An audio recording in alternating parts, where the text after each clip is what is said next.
As I entered the cave, there was a zipline, so I took it. And at the end of it was a drop.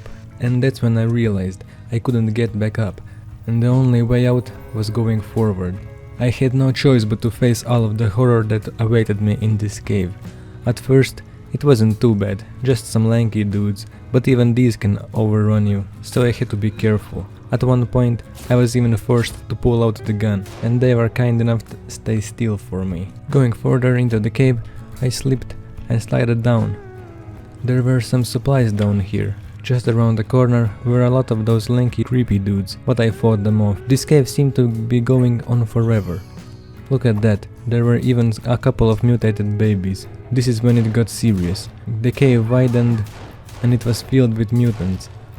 I unloaded all of my bullets, but it wasn't enough. Two of those spider-looking four-armed freaks running at me was the last straw. I had enough of this, so I just booked it, hoping they wouldn't be fast enough to catch me. I finally got to the end of the cave, but so did everyone I had passed by, and I was now cornered. I grabbed everything I could and ran for it. Remember when I said the only way was forward? Well, I didn't find the exit at the end of the cave, so I was lost here for a while. I was almost done when I saw this thing, and he was blocking the way out. After blowing him to pieces, there was an exit. I got out and realized I was down there for 2 whole days. Sticking to my plan to find the last team member, I went after the last GPS locator. It was a long walk, and on my way there I found a couple of graves, and the only logical solution was to dig them up. This skinny mud guy had a different opinion, but I quickly changed his mind. After I dug up all of those graves for a couple of ropes, I went forward. When I finally got to the last GPS, I realized something disturbing. They had already killed and buried him. I dug him up trying to find any supplies, and fortunately for me, he had a shotgun on him. So I instantly tested it out on these freaks. And it was insane. It literally blew these guys into pieces. Met up with Kelvin and wanted to check up on Virginia. On my way there, I stumbled into this camp and raided it for supplies. There was a cool axe here. Met up with Virginia and decided since she had 3 arms, she could hold the shotgun as well, and she most likely needed it more than I did. She took the shotgun and then ran away from me. I guess she didn't want to have to use it. After that, I explored around the island a bit more and found these things. There was a camo suit, and once I found it, I wanted to give it to Virginia. There is no way she is not cold in that swimsuit in the middle of the winter. Using a trick from the first Forest game, where you could save and reload, I got another shotgun for myself as well. When I loaded in, she was right next to me, and she even brought me a fish. For that, she deserves this suit. It was time to go home. We were losing daylight fast, but I really wanted to sleep in my own bed tonight.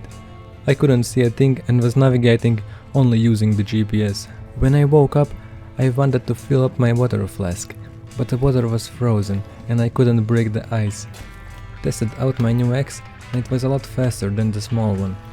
Chopped down some trees and made a couple of shelves to store our stuff. Kelvin had also made it home, and we finished the lookout tower together. Now with some firepower, it was really easy to get food.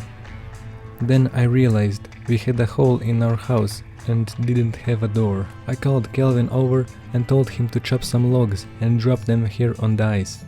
Then we got some visitors. He was climbing the trees when I blasted his arm right off. Try climbing the tree now with one arm. His friends were asking for the same treatment. At least they will keep us warm. I had a questionable breakfast on day 14. I swallowed 2 raw meat pieces and washed them down with energy drink. Then as a dessert I had some cereal and chocolate bar. It didn't feel right to be sitting out there in the snow. So I also made a fireplace here under the roof. Worked on the ceiling a bit. I wanted to make it accessible from the watchtower, but that wasn't possible. So I went to start working on some walls to keep us safe from those cannibal tribes. As soon as I placed the first logs, they were here already. I took down the tribe leader first, hoping they would just leave. And some of them wanted to, but I chased them down, blasted their limbs off and waited for them to bleed out. This was the biggest group that we had encountered yet. But the shotgun was doing its job. I blew up a bunch of the trees to save Kelvin the trouble of cutting them down. and then on the evening Virginia had also joined us. Once again we were all united. It was getting dark, so we went to bed. On the morning I was thirsty, but I still couldn't figure out how to get water, since the lake was frozen and my flask was empty. So again I just loaded myself up with energy drinks, cracked up on caffeine. I went to work on the wall when these freaks showed up. We were enjoying the warm fire when Kelvin got jumped by a cannibal group. This was the first time I saw her use those guns. I couldn't build the walls over this water stream, so I just put a bunch of sharpened sticks here so they wouldn't get through. Kelvin was cutting down trees and bringing them to me. Virginia was keeping an eye on us, ready to put some holes in these cannibals if anyone got too close. We were a great team. She actually called me over to show me something, and she led me to a spot where I found a stun baton. We went back to work on the wall and another search party showed up. She was blasting them left and right before I even saw them. She was a great shot and could spot them coming from a mile away. On the morning of day 16 the snow had melted, but these lakes were still frozen. It was nice seeing green again. This time the big boy got the jump on me. But luckily Virginia blasted him into pieces, and I beat up Kelvin again and tried to steal our logs. One of these freaks had a bag made of skin and it had some pills in it, so without any questions I ate them. He even had some coins in there. Wonder what he's using them for. After this encounter I was even more motivated to finish building the wall. The woman brought me some berries, but when I tried to take them I ended up throwing the 2 huge logs on her. Not my proudest moment. Hope she will forgive me. Then I did the same thing on Kelvin. This day was going great so far. But at least we were making some serious progress on this wall.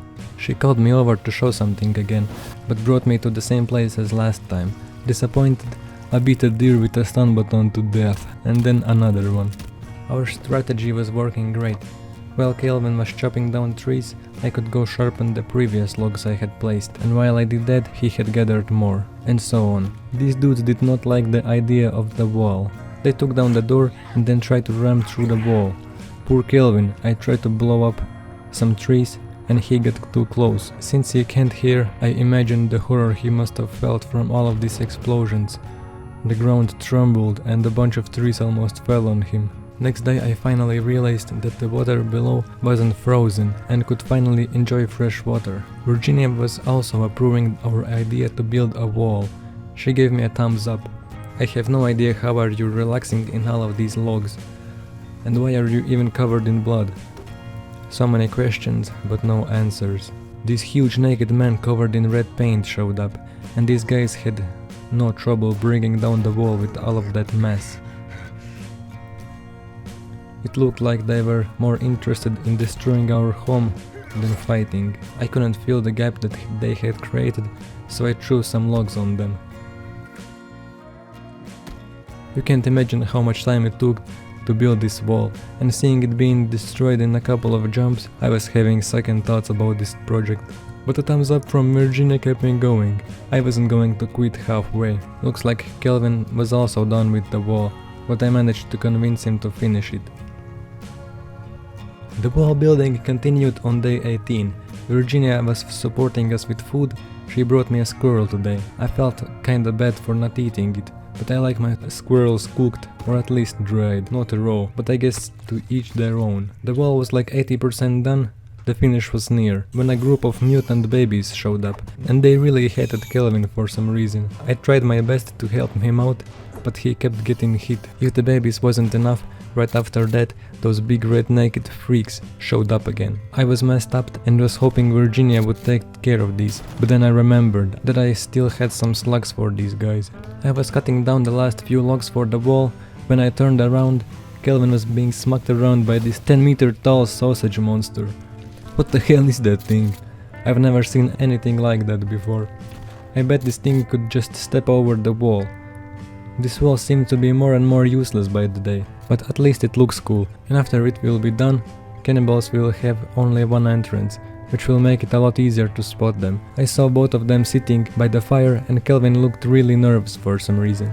There were two options: either he was still in shock from getting slapped around by that giant sausage worm thing, or he was nervous from female company. I personally think it was the second option, but we didn't have time to fool around and we had to get this wall up. The wall was finally done. I made some lamps to light up the house. Threw in all of those logs Kelvin had chopped down.